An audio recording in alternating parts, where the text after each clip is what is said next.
Bismillahirrahmanirrahim. Assalamualaikum warahmatullahi wabarakatuh. Saya Citra Rahmawati dari Pendidikan Kimia B 2019. Di sini saya akan menjelaskan mengenai metode discovery learning. Dalam bahasan kali ini, saya akan membahas mengenai pengertian, kelebihan, kekurangan, dan juga strategi untuk mencapai metode discovery learning itu. Langsung saja.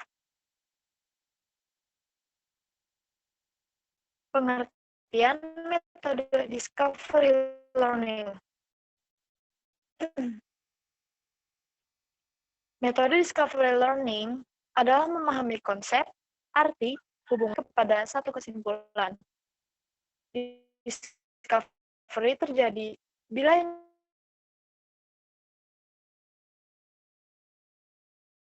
individu terlibat terutama dalam penggunaan proses mentalnya.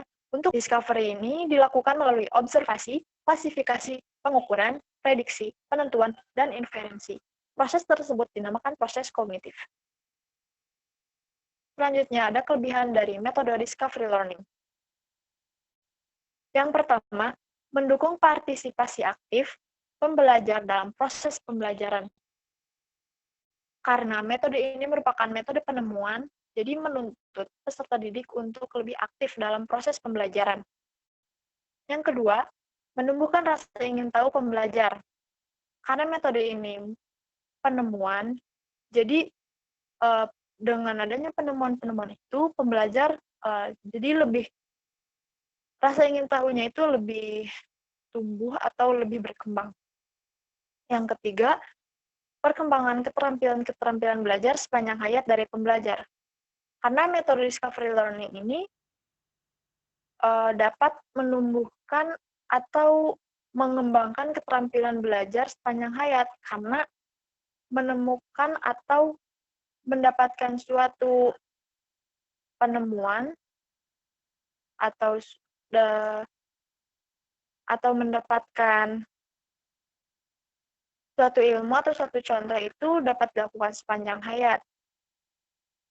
Nah, yang keempat, membuat pengalaman belajar menjadi lebih bersifat pribadi.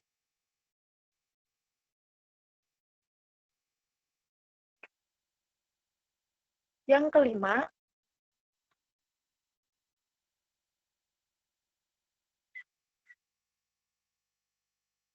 memberikan kesempatan kepada mereka untuk melakukan eksperimen dan menemukan sesuatu untuk diri mereka sendiri. Mengapa demikian? Karena discovery learning ini menuntut peserta didik untuk dapat menemukan sesuatu untuk diri mereka sendiri. Jadi mereka lebih termotivasi untuk melakukan eksperimen gitu. Nah, yang keenam, membangun pengetahuan berdasarkan pada pengetahuan awal yang telah dimiliki oleh pembelajar sehingga mereka dapat memiliki pemahaman yang lebih mendalam. Jadi, peserta didik biasanya sebelumnya itu sudah memiliki pengetahuan awal, sehingga dengan adanya metode ini dapat lebih membangun pengetahuan yang sebelumnya. Nah,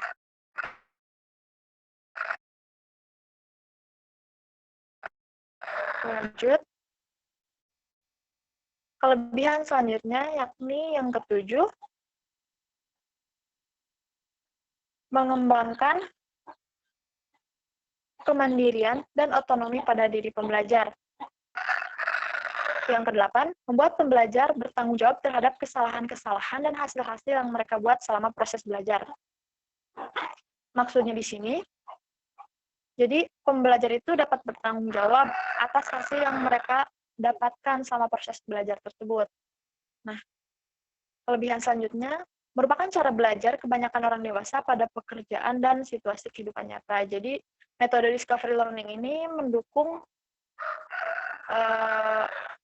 cara belajar kebanyakan orang dewasa pada pekerjaan dan situasi kehidupan nyata. Selanjutnya,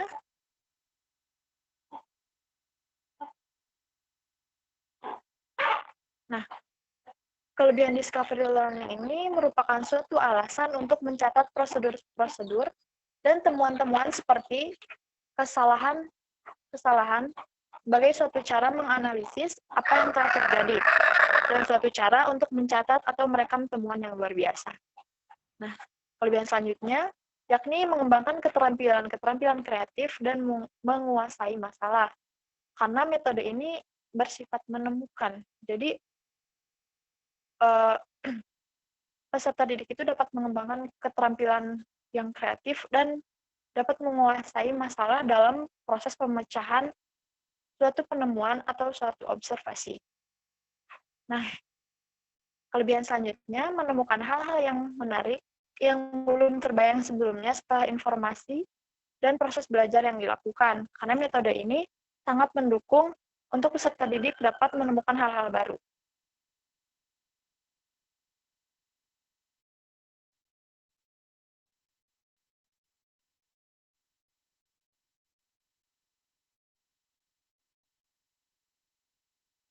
Selanjutnya, ada kekurangan dari discovery learning. Seperti pada umumnya, sesuatu hal pasti ada kekurangan dan kelebihannya. Nah, ini merupakan kekurangan dari discovery learning. Yang pertama, kadang-kala terjadi kebingungan pada para pembelajar ketika tidak disediakan semacam kerangka kerja dan semacamnya. Ini maksudnya, jadi akan terjadi kebingungan pada para pembelajar jika dari gurunya itu tidak menyediakan kerangka kerja atau tidak menyediakan tata cara atau prosedur-prosedur untuk melakukan suatu eksperimen.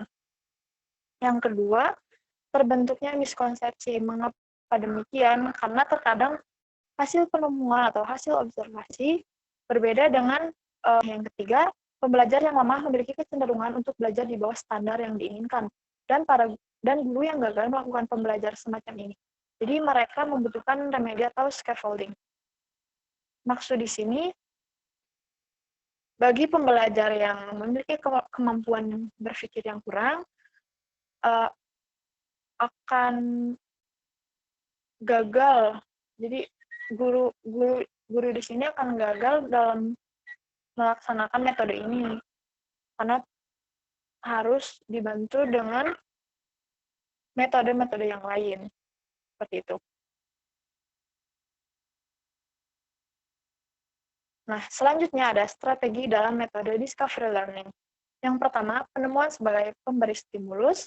Yang kedua, penemuan sebagai konsep. Jadi, dalam penemuan ini, peserta didik juga dapat menemukan konsep-konsep. Jadi, penemuan sebagai konsep. Yang ketiga, penemuan sebagai contoh. Jadi, contoh di sini, penemuan yang mereka dapatkan itu bisa dijadikan sebagai contoh dalam pembelajaran. Strategi selanjutnya, penemuan sebagai pengidentifikasi masalah. Mengapa demikian? Karena dalam penemuan, siswa atau peserta didik dituntut untuk dapat mengidentifikasi masalah tersebut. Untuk mengidentifikasi hal apakah yang mereka temukan itu. Strategi yang selanjutnya itu, penemuan sebagai pengumpulan data. Dalam penemuan tersebut, peserta didik atau siswa dapat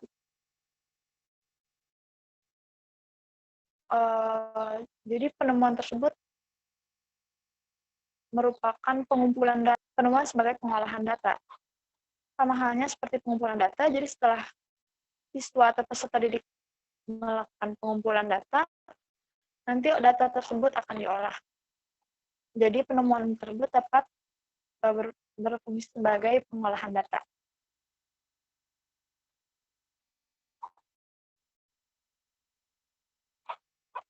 Nah, strategi selanjutnya, yakni penemuan sebagai pemupuk rasa ingin tahu. Mengapa demikian? Karena dengan penemuan-penemuan tersebut, rasa ingin tahu peserta didik akan semakin berkembang.